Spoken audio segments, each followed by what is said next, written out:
In the heart of rural America, a chilling secret lay buried, not underground, but behind the closed doors of a seemingly ordinary home. In 2010, police officers responded to an unusual welfare check in Wyalusing, Pennsylvania. A family member had grown concerned about the well-being of an elderly woman named Jean Stevens. What the police would uncover inside her home stunned even the most seasoned investigators. Hidden in plain sight, inside a spare room, was a corpse, well-preserved, neatly dressed, and seated in a chair. It was the body of Jean's twin sister, June, who had passed away nearly a decade earlier. But that was just the beginning. Another, even more disturbing discovery was made. In a detached garage on the property, officers found the body of Jean's late husband, James Stevens, who had died in 1999. She had exhumed his body and brought it home shortly after his burial. He, too, had been carefully groomed and positioned to sit, almost as if still alive. The media exploded with headlines like, "Woman found living with corpses of husband and sister." Public reaction ranged from horror to heartbreak, but the question lingered. Why? What would drive a woman to live with the dead? This documentary explores that question. Not just the crime, but the psychological depths of loneliness, love, grief, and memory. Through interviews, archival footage, expert commentary, and careful narrative, we peel back the layers of this story to understand what really happened behind those closed doors for all those years. This is not a horror story. It is not simply a crime. It is a reflection of the human mind in extreme isolation. It is the story of Jean Stevens, a woman who couldn't let go. Long before her name made headlines across the world, Jean Stevens was just another quiet figure in a small Pennsylvania town. One of those elderly neighbors you wave to from the porch, but never truly know. Wyalusing, nestled in Bradford County, is a serene wooded stretch of countryside, home to less than 600 people. Life moves slowly there.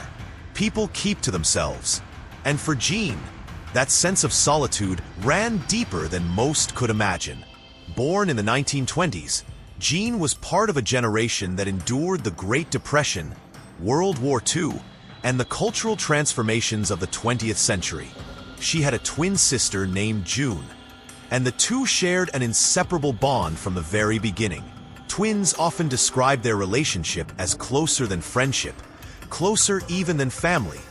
It's a shared identity, a lifelong mirror. Jean and June were no different. They spent nearly every chapter of their lives side by side. Jean eventually married a man named James Stevens, a quiet, hard-working husband. The couple lived a modest life. James wasn't known for much socializing, but Jean didn't mind. Her world had always been small and private. She enjoyed gardening, tending to her yard, and keeping a tidy home.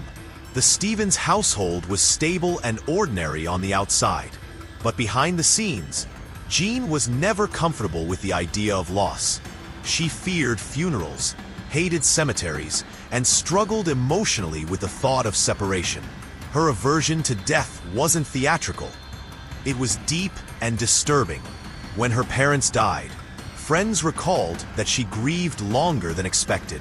She withdrew, often speaking about how unnatural it felt to bury the people you love in the ground. Her twin sister, June, lived nearby. The two talked constantly, on the phone over tea, or just sitting together silently in the living room. As they aged, their bond only deepened. And as both women approached their 80s, the fear of death, especially losing June, crept into Jean's thoughts more often. Locals in Wyalusing saw Jean as polite but reclusive. She wasn't the type to gossip in the grocery store or mingle at church gatherings. In fact, after James passed away in 1999, Jean became even more private. Many assumed it was simple grief. They didn't know the full truth, that James had never left her home. This rural, peaceful life was the perfect backdrop for Jean's secret to stay hidden. No one suspected that behind the neat hedges and white curtains, Jean Stevens was preserving the bodies of her closest loved ones. To the world, she was just a lonely widow in a sleepy town. But inside her home, time had stopped. Death had not taken her family away. Not completely. The tragedy that would one day shake this quiet town had its roots here. In isolation, love, fear, and a desperate refusal to say goodbye. In the spring of 1999, Jean Stevens faced what most would call an inevitable moment in life: the loss of a spouse. Her husband of several decades, James Stevens, passed away after a slow decline in health. It wasn't unexpected, but for Jean, it was earth-shattering. The man she had lived with, cooked for, cleaned beside, and slept next to for over 50 years was gone. And not just gone, taken, in her eyes, by something cruel and irreversible. James was buried in a local cemetery. The funeral was small, simple, and quiet, just like their lives had been. Family members and neighbors came to pay their respects, offering Jean condolences and casseroles before going back to their own routines. But Jean didn't go back to hers. In the days following the burial, Jean fell into a deep, unsettling grief. She didn't cry in public, but behind closed doors she unraveled. The house felt empty. The bed felt cold. She found herself walking from room to room in silence, expecting him to call out to her like he used to. But there was only silence. It was the first time in her life she had truly been alone. Jean had always had an uneasy relationship with the idea of death. She didn't believe that placing someone's body in the dirt brought closure. She hated the finality of it. In her words, "When you put them in the ground, that's it. You can't talk to them. You can't sit next to them. You can't hold their hand." For Jean, death didn't feel natural. It felt cruel. About a week after James's burial, Jean began visiting the cemetery daily, sometimes multiple times a day. She would bring flowers, sit beside his grave, and speak softly into the air. It wasn't long before the idea took root in her mind. Why does he have to be in the ground at all? What comfort does that offer anyone? Wouldn't it be better if he was home? Then one night, under the cover of darkness, Jean acted. She drove to the cemetery, removed the flowers and dirt from James's grave, and exhumed his body. How she managed it alone remains unclear. It's likely she had some help, or perhaps she planned carefully with tools and time. But by morning, James Stevens was no longer buried in Wyalusing. She took his body home and placed it in the garage, seating him gently in a chair. Jean cleaned him up, dressed him, and created what she called his space. A small, quiet corner where he could rest without being trapped underground. To her, this wasn't madness. It was love. She simply wanted to be near him. Jean continued her life in Wyalusing as if nothing had changed. She tended her garden. She waved to neighbors. No one knew that behind the garage door sat the mummified body of her husband, carefully preserved and quietly visited each day. What had begun as a moment of desperation had become a new kind of normal. But it was only the beginning. If the death of her husband James shattered Jean Stevens' world, the death of her identical twin sister, June, struck at her very core. For many, the bond between twins is something mystical, indescribable. For Jean, that bond was unbreakable, even by death. Jean and June had shared everything. Born together in 1919, they grew up like two halves of the same soul. As little girls, they had a private way of speaking, finishing each other's sentences without trying. Even when they grew older, married, and moved apart, their connection never dimmed. Jean once said, "When she hurt, I felt it. When I cried, she cried." Though they lived in different homes in their later years, they remained emotionally inseparable. They called often, visited regularly, and sent handwritten letters that read more like personal diary entries than messages between sisters. They were mirrors, growing old at the same pace, watching the world change around them, but never changing in their love for one another. But life has a way of drawing harsh lines. In 2009, June's health began to decline rapidly. A series of strokes left her weak, forgetful, and bedbound. Jean visited her daily, helping nurses comb her hair and rub lotion on her thin hands. But no matter how much care was given, Jean could feel it. The countdown had begun. On a rainy autumn morning, June passed away quietly in a nursing home. Jean, holding her hand, whispered goodbye before the nurses gently asked her to step away. The room began to feel colder. The silence grew deeper. For the first time in her life, Jean was no longer a twin. But she refused to accept that. While the funeral home prepared to take the body, Jean made a request. She asked to handle the arrangements herself. Her request seemed odd, but given her age and grief, the professionals offered compassion rather than suspicion. Jean took June's body to her home. Not the garage, but a spare bedroom she carefully cleaned and decorated. She dressed June in blue, her favorite color, and laid her gently on a couch beneath a soft quilt. She surrounded her with family photographs, silk flowers, and a small night lamp that glowed all through the evening. To Jean, June wasn't dead. She was sleeping, resting, waiting. The bond wasn't broken. It had simply moved to another level. Every day, Jean would enter the room and sit next to her sister. She talked about the news, the neighbors, the weather. She would comb June's hair, spritz perfume in the air, and tell her stories just like they had in childhood. Jean didn't feel crazy. She felt comforted. Her sister wasn't in a cold coffin. She was home. Neighbors never suspected anything. Jean kept to herself, always polite and reserved. Visitors were rare, and family thought she was just dealing with grief in her own way. But behind closed doors, Jean was living a life suspended between love and loss, companionship and denial, building a world where no one she loved ever had to leave her again. For nearly a decade, Jean Stevens lived in quiet defiance of life's cruelest law, that those we love must one day leave us. With both her husband and twin sister now deceased, yet carefully preserved in her home, Jean created a hidden world of comfort and denial, where death was not an ending, but an invitation to remain close. But how did no one know?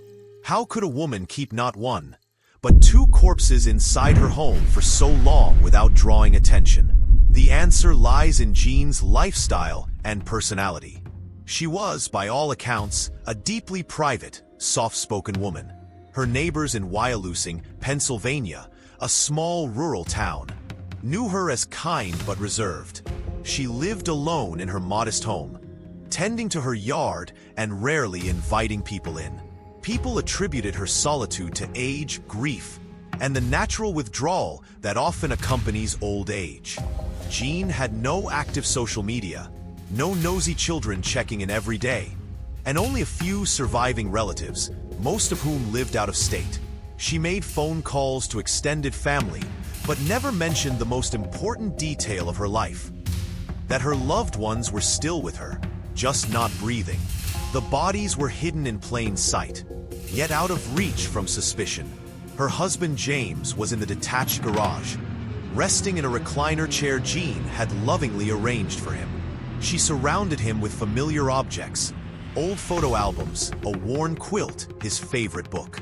His corpse had been exhumed from his grave not long after his funeral, and Jean later confessed that she just couldn't bear the thought of him being cold and alone underground. Her sister June, meanwhile, lay in a spare bedroom inside the house. Jean kept the room tidy, curtains drawn to block sunlight, and the door closed to visitors. She placed mothballs and fragrances to mask the odor of decay, and used makeup to give June a peaceful appearance.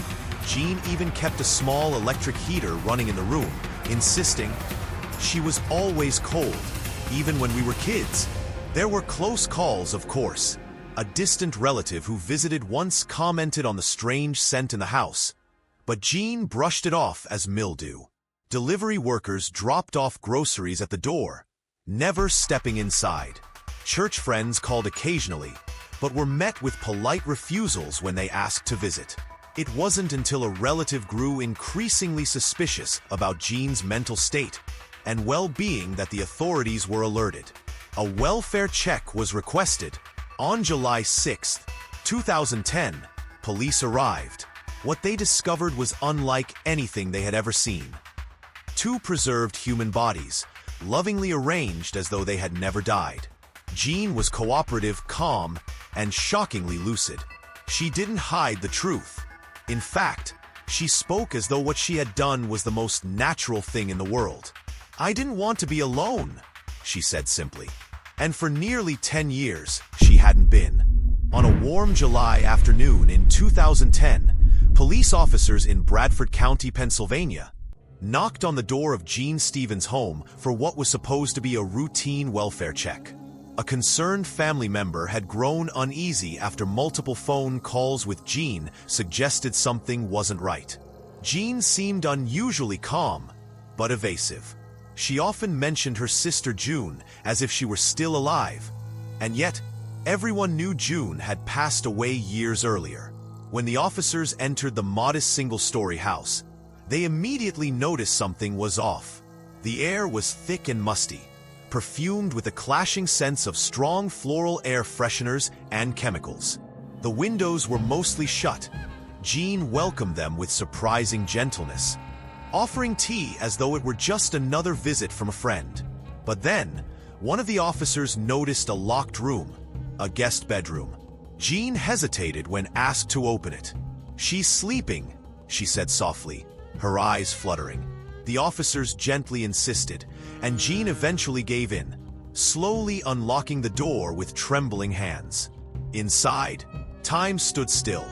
There, lying carefully tucked into bed, was the mummified body of June Stevens.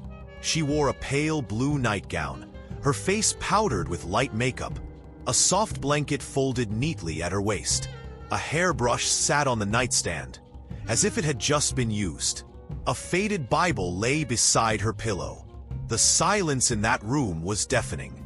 The officers remained composed, but alarm bells were ringing. They asked Jean to step outside. She obliged calmly, as though she still didn't fully comprehend the weight of what was happening. But it wasn't over. In the garage, behind a row of old tools and gardening supplies, they found an armchair facing a television. And in it, the body of James Stevens, her husband who had died in 1999. He too was dressed, propped up with a cushion behind his head, a blanket laid across his legs. Jean had kept his old glasses on his face, and his slippers nearby. She had created a world where death had no final say. Authorities were stunned. Jean Stevens wasn't a criminal mastermind. She wasn't violent. She wasn't hiding the bodies in fear of being caught. She was preserving them out of love, as if by sheer devotion she could reverse nature's decree. Jean admitted she had hired someone to dig up the bodies shortly after burial and bring them home. It was illegal, of course, but to Jean, it wasn't wrong. "I couldn't leave them in the ground," she said in her quiet voice. "They were so alone out there. They were mine." The police took custody of the remains. Jean was taken for psychological evaluation, but the story of what they had discovered spread quickly. First in local news, then across the country, and finally the world. Everyone was asking the same question. Was this madness, or a tragic, twisted kind of love? When news broke that 91-year-old Jean Stevens had been living with the mummified corpses of her husband and twin sister for years, the public response was instant and overwhelming. Local headlines exploded first. Elderly woman found living with dead bodies. Grief or disturbance? Pennsylvania's most bizarre case yet. But it didn't stop there. National news outlets picked up the story within hours, and social media platforms soon followed. Millions of people were captivated. Some were horrified, others were heartbroken, and many couldn't quite decide how to feel. Was Jean Stevens a monster, A tragic figure? A living embodiment of loneliness? For some, the very idea that a woman could keep her loved one's corpses in her home felt like a scene from a horror film. They recoiled at the imagery. Pale makeup on decaying flesh, bodies posed as if still living, a garage turned into a private mausoleum. Online comments raged. "This is sick. How could anyone let this happen?" Where was her family? But others weren't so quick to condemn her. A surprising number of people expressed deep sympathy and sorrow, especially among older viewers who had experienced the slow ache of losing a spouse or a lifelong friend. "I don't think I could have let my husband go either," one elderly woman wrote in a comment thread that went viral. Another added, "That's not madness, that's devotion." Soon, talk shows and podcasts were dissecting the story. True crime channels called it America's most heartbreaking illegal burial. Psychologists were invited on air to explain how prolonged grief disorder could warp perception of reality. One expert noted, "Jean Stevens wasn't trying to fool the world. She was trying to keep her world intact." What fascinated people even more was Jean's demeanor. In interviews and court statements, she didn't come off as deranged or dangerous. She was soft-spoken, polite, even gentle. She spoke about James and June in the present tense, as though they had simply drifted off to sleep. To Jean, this wasn't about defiance or denial. It was about refusing to accept the unbearable silence of loss. Local residents in Wyalusing, Pennsylvania, were split. Some who had known Jean as a sweet, quiet neighbor were shocked. "She always kept to herself," one woman told reporters. "I never would have imagined." Others remembered her fondly. She loved her sister. She loved her husband. That house was her entire world. What made the story so gripping was its emotional duality. The horror of corpses hidden in plain sight, mixed with the haunting tenderness of a woman who simply could not say goodbye. For every viewer who shuddered, there was another who blinked away tears. In a culture obsessed with youth and terrified of aging, Jean Stevens became an unintentional symbol of grief, isolation, and the strange, desperate things love can drive a person to do.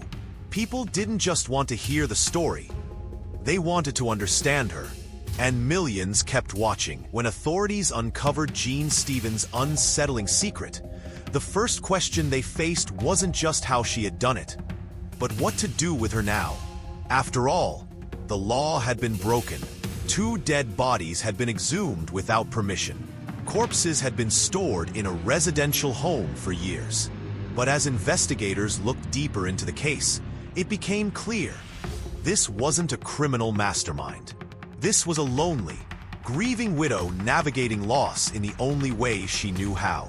At the time of discovery in 2010, Jean Stevens was 91 years old. She was frail, soft-spoken, and clearly distressed, not only from media attention, but from being suddenly separated from the only companions she had known in years. The legal system faced a dilemma.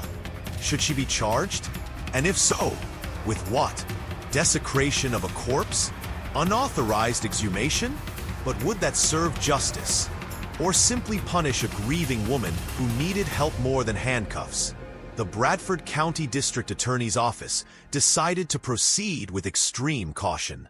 Jean Stevens was not immediately arrested. Instead, a psychological evaluation was ordered to determine her state of mind. Experts were brought in to assess whether Jean posed any danger to herself or others, and whether she was even competent to stand trial. What they found was heartbreaking. Jean was not insane, but deeply traumatized. She suffered from prolonged grief disorder, also known as complicated bereavement. This condition, often overlooked, can blur the lines between rational thought and emotional survival. In Jean's case, her desire to keep her loved ones close had become an overwhelming need that overrode logic, social norms, and even legality. She had carefully prepared the bodies, applying makeup, dressing them in clean clothes, and positioning them as if still alive. But she had no malicious intent. Jean never tried to conceal the fact that the bodies were with her. She simply didn't tell anyone, believing, perhaps childishly, that no one would understand. And maybe they wouldn't. Eventually, the court ruled that Jean would not face jail time. Instead, she was placed under the supervision of social services and required to live in a monitored care facility. It was a quiet verdict for a loud case, one that struck a balance between legal responsibility and human compassion.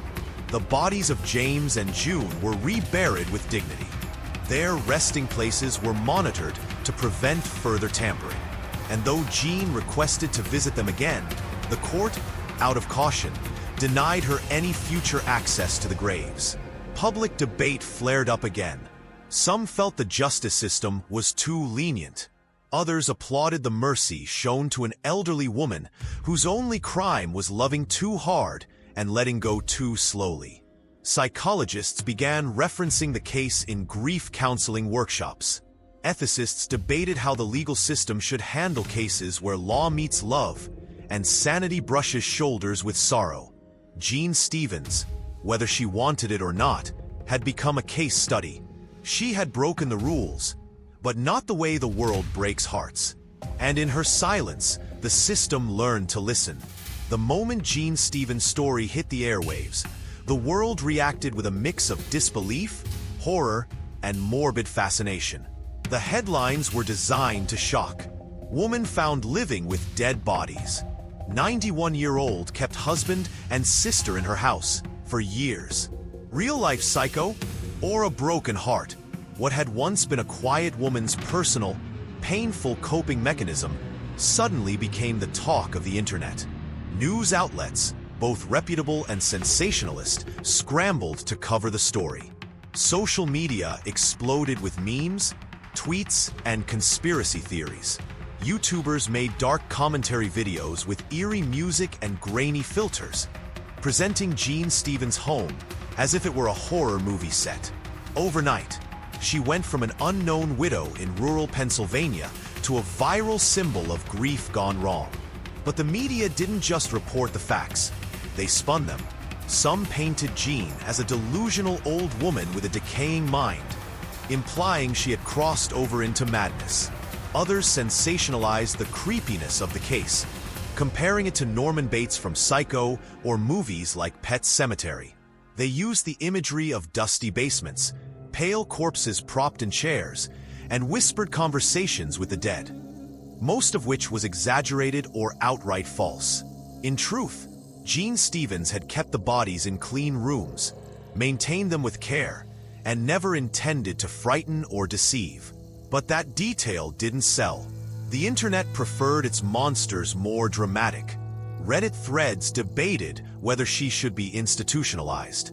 Others questioned if the whole story was even real. Some took a philosophical turn, discussing what it meant to love someone so deeply that even death couldn't create distance. A surprising number of people expressed sympathy. Honestly, I get it. Losing someone can break your mind in ways no one understands. She wasn't trying to hurt anyone. She was just trying not to be alone. Documentary creators, podcasters, and TikTok storytellers turned Jean's life into content. Her story appeared on true crime channels, mental health discussions, and paranormal shows. Even though there was nothing supernatural about it, her quiet grief was transformed into a modern myth, reshaped by the internet's appetite for the bizarre. As the views, clicks, and reactions mounted, Jean remained silent. Her case officially closed, her life under supervision. She never gave a public interview. She didn't explain herself, but maybe that silence said more than words ever could. In a world obsessed with quick judgment, Jean's story forced people to slow down and ask harder questions. How do we treat those who grieve in ways we don't understand? What does it say about us when we turn pain into entertainment? And in the age of viral outrage, does compassion still stand a chance? The media storm eventually passed, as all storms do. But Jean Stevens' story remained. a haunting parable archived across platforms, forever floating in the endless digital sea of true crime and tragedy. In a small, close-knit town like Wyalusing, Pennsylvania, everyone knows everyone, or so they think. For years, Jean Stevens lived just like anyone else, quietly, politely, and without drawing attention. Her lawn was trimmed, the house modest but tidy, and her demeanor gentle. Nothing about her presence ever screamed strange. To the neighbors, she was simply Miss Jean, the sweet elderly widow who kept mostly to herself. So when the shocking story broke that Jean had been living with two dead bodies for years, her husband and her twin sister, shockwaves rippled not just across the media, but through her own neighborhood. The first question on everyone's lips was the same. How could no one have known? It's a chilling question, and the answer is just as unsettling. Neighbors admitted to seeing Jean occasionally in the garden or at the store, but they had noticed her become more reclusive over time. Some chalked it up to age. Others assumed she was simply grieving. A few recalled moments when they hadn't seen her twin sister June around for a long time, but again, assumed she'd moved away or was in a nursing home. No one pressed. No one asked. Why? Because in small towns, privacy is sacred. People give each other space. They don't pry. And sometimes, that politeness can become dangerous. Jean was never suspected of any wrongdoing. There were no foul smells, no strange behavior, at least none visible from the outside. Her home was sealed off emotionally and physically, and people respected her distance. It's a phenomenon psychologists call the suburban veil. Everyone waves, but no one looks too closely. Everyone nods, but few actually ask. Behind closed doors, lives unravel in silence. And in Jean's case, she was slipping into an unusual world of mourning, one that no one thought to investigate. After the news broke, a few locals expressed guilt. "Maybe I should have checked in more," one neighbor said in a local interview. But she didn't seem dangerous, just lonely. That's the most haunting part of this chapter. Loneliness can be invisible. Jean's neighbors weren't heartless. They were just unaware. She was grieving in the only way she knew how. And because she wore it with a smile and a quiet demeanor, no alarms went off. It raises bigger questions about how society deals with the elderly, grief, and isolation. If someone loses everyone they love, and no one truly checks in, are we complicit in their descent into darkness? Could a simple conversation or a visit have changed Jean's story? In hindsight, the signs were there, subtle but present. The absence of June, the closed curtains, the lack of visitors. But hindsight is always 20/20ths. This wasn't a horror story hiding in plain sight. It was a sorrow story, camouflaged by time, politeness, and a woman's quiet desperation not to say goodbye. The silence of her neighbors wasn't malicious. It was tragic. And in that silence, Jean Stevens lived surrounded by death, unnoticed for years. The question that haunted reporters, psychologists, and the public after Jean Stevens' bizarre secret was uncovered was simple, yet deeply disturbing. Why? Why would someone choose to live with dead bodies? Her husband and her twin sister, for years. The answer wasn't insanity. It wasn't malevolence. It was something far more human, far more heartbreaking. Love, grief, and the unbearable fear of loneliness. When Jean was finally questioned by police and mental health professionals after the 2010 discovery, she was not hostile or delusional. She was soft-spoken, calm, and sincere. With gentle eyes and a trembling voice, she explained her motive with the simplicity of someone who genuinely didn't believe she had done anything wrong. "I didn't want to be alone," she said. "I didn't want to let them go." Jean had lived a full life, married for decades, deeply bonded with her twin sister June from birth. Losing them, in her words, felt like losing her entire identity. The kind of love they shared wasn't casual or fleeting. It was lifelong companionship. When her husband James passed in 1999, Jean buried him like everyone else. But every day that followed was filled with emptiness. She would sit in their home and talk to him, out loud, as if he were still there. After just a few years, she couldn't take it anymore. One night, she went to the cemetery, dug up his remains, painstakingly and alone, and brought him home. She cleaned the body, clothed it, and sat it in a spare room. It wasn't a shrine of horror. It was a living memory, a way to pretend he'd never truly left. The same happened when her twin sister June died. The funeral was held, but Jean, unable to bear the idea of losing her other half, retrieved her body and placed her lovingly on a couch in her garage, where she spent hours sitting beside her, talking, reminiscing, weeping, laughing, pretending. To many, this sounds grotesque, but to Jean, it was the only way to survive. She didn't see the corpses as rotting flesh. She saw the people she loved most, her family, her heart. The way she spoke about them made it clear. She wasn't trying to preserve their bodies. She was trying to preserve the life she had lost. Psychologists who evaluated her noted that Jean didn't suffer from dementia or psychosis. Instead, she displayed signs of complicated grief, a condition where someone is unable to process or accept loss in a healthy way. Her fear of death, of being forgotten, and of being left utterly alone had pushed her to an emotional breaking point. But here's what made her story even more tragic. Jean Stevens didn't think she was doing anything wrong. She never hid the bodies out of guilt. She didn't fear getting caught. In her mind, love justified everything, and perhaps in some twisted, haunting way, it did. Here's the truth.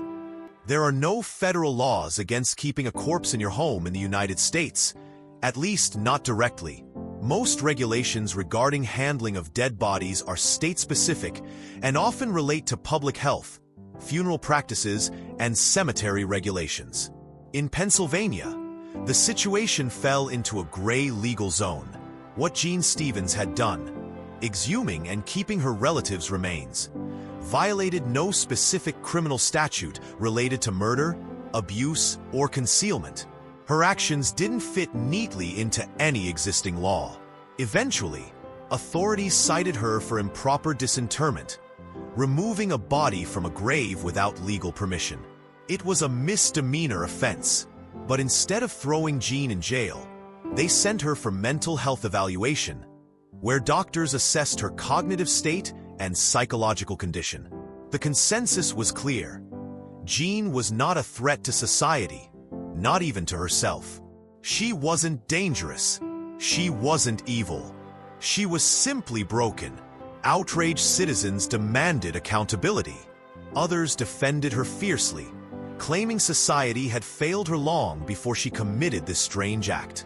"This is what happens when the elderly are left alone," wrote one commenter. "They create a world where their dead feel more alive than the living." As the investigation wrapped up, one fact remained. No one knew what would have happened if no one had discovered the truth. Would Jean have died beside the mummified remains of her sister and husband? Would anyone have ever known? It raised deeper questions about how we handle grief, how society treats the elderly, and how the law often struggles to deal with matters of the heart. The revelation of Jean Stevens' secret sent shockwaves far beyond the quiet corners of Wyalusing, Pennsylvania. For weeks, her story was everywhere. Television networks, online tabloids, and talk shows couldn't resist the strange, heartbreaking tale of the woman who lived with the dead. Cameramen crowded her street. Reporters camped outside her home. Her neighbors, once used to the slow rhythm of small-town life, now found themselves at the center of a national storm. Everyone had an opinion. Some were stunned, others outraged, and a few strangely moved. The media painted her in extremes. Some called her a real-life Norman Bates, referencing the fictional killer from Psycho who preserved his mother's corpse. Others referred to her as the loneliest woman in America, a tragic figure who clung to death because she had no one left among the living. News anchors debated whether she was mentally ill or simply grieving in a way society didn't understand. Psychologists appeared on morning shows, diagnosing her from afar, labeling her behavior as complicated grief, hoarding of the dead, or even traumatic delusion. But behind the cameras, a different story was unfolding. Jean was whisked away from her home and taken under the care of state officials. Her house was sealed off, her privacy stripped away, and for the first time in decades, she was truly alone. Not surrounded by the physical presence of her loved ones, but by strangers and silence. The community's reaction was deeply divided. Some neighbors were horrified. One woman, who had lived on Jean Street for 25 years, told reporters, "I can't believe I let my kids play near that house. It gives me chills." Others showed compassion. An elderly man, who often saw Jean tending her garden, shared, "She loved those people. She couldn't let them go. That's not crazy. It's sad." In a quiet town where everyone knew everyone, opinions formed quickly, but so did a deeper unease. Jean's story forced people to ask uncomfortable questions. How well do we really know our neighbors? What happens to our elderly when they outlive everyone they love? Is grief always supposed to look normal? Jean herself never gave a full interview, apart from a brief statement through her lawyer, where she said, "I just wanted to be with them." She remained largely silent, retreating further into isolation. Eventually, she was placed in a private care facility, far from the spotlight. The house she lived in, once filled with memories, was sold quietly. Her name disappeared from the headlines. But the mystery lingered. Why did she do it? What does it say about how we treat the grieving and the elderly? And why, beneath all the shock, did so many people understand her? Because in Jean's haunting decision, there was something deeply human. A raw longing for connection, a refusal to let go, a heart that couldn't bear the silence death left behind. Jean Stevens' story is more than just a tale of the bizarre. It's a window into the depths of human emotion, grief, isolation, and the desperate need for connection. To truly understand Jean, we must look beyond the headlines and enter the landscape of her heart and mind, where love and loneliness collided in the most unusual way. Jean wasn't a monster. She wasn't malicious. She wasn't trying to disturb or harm anyone. What she was broken, slowly, quietly, and over many years. Psychologists define what Jean experienced as complicated grief, a condition where someone's mourning becomes so prolonged and severe that it interferes with their ability to function. But Jean's grief wasn't just clinical. It was personal, layered with decades of emotional history. She had lived a long life in a small town. Her twin sister, June, was her other half, the kind of bond few people ever know. When June died, Jean didn't just lose a sibling. She lost her mirror, her memory keeper, her comfort. And when her husband James passed away just months later, the silence in her home must have felt deafening. Imagine waking up each morning with no one to speak to, no one to eat with, no one to laugh or argue with. The walls remember everything, but they never talk back. Jean, in her deep sorrow, decided to rewrite that silence.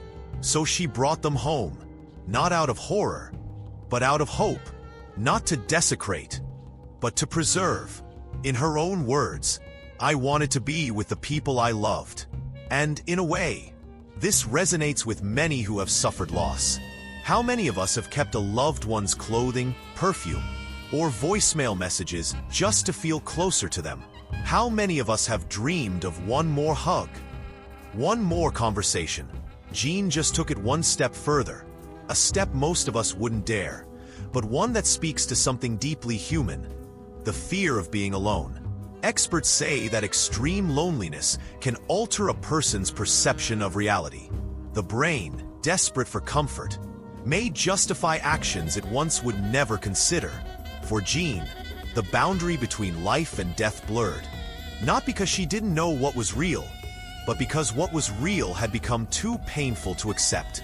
In her mind, they weren't just dead bodies. They were memories made flesh. Companions returned. Comfort in a world that had become unbearably cold. And though her actions were legally and ethically troubling, the emotion behind them was unmistakably pure. Love. A love that couldn't accept goodbye. A love that chose presence over absence, even in death. Jean's story leaves us with a haunting realization that sometimes love can go so deep it bends the rules of reality. And when the world offers no warmth, the heart will find its own way to feel alive. By the time the world learned Jean Stevens' secret, she was already 91 years old. Frail in body but lucid in thought, she stood at the center of a media storm that painted her as everything from deranged to tragically romantic. Yet behind all the headlines, the authorities were faced with a unique dilemma. What do you do with a woman who never meant any harm, but broke the law in a way no one ever imagined? After the startling discovery in 2010, James and June's bodies hidden in plain sight, Jean was questioned by police. She didn't deny anything. In fact, she calmly explained how she had dug up her sister's grave with the help of an unnamed gravedigger. She described how she cleaned the remains, dressed them, and laid them gently in the spare bedroom of her house. It wasn't morbid in her mind. It was necessary. And then came the decision. Would Jean Stevens be charged? The public braced for a sensational trial. But instead, the authorities took a path not often seen in stories like this. Jean was not imprisoned. She was not punished harshly. Why? Because her intentions weren't malicious, and her mental evaluation didn't suggest she was a danger to society. It was grief, not madness. Love, not evil. Eventually, the decision was made to place Jean under the care of Adult Protective Services. She was moved from her home to a safer environment, where professionals could monitor her well-being. But even there, Jean's thoughts remained on her departed loved ones. She was said to often speak of them as if they were still nearby. The bodies of James and June were reinterred, this time under stricter protections to prevent further tampering. Their graves became a symbol, not just of loss, but of a deeply misunderstood woman's devotion. Jean's case quietly faded from the media spotlight. There were no further interviews, no grand confessions. She lived the rest of her years in privacy, shrouded in both mystery and mercy. What was once an explosive national headline softened into a quiet legend. A story told in hushed voices, somewhere between folklore and psychological study.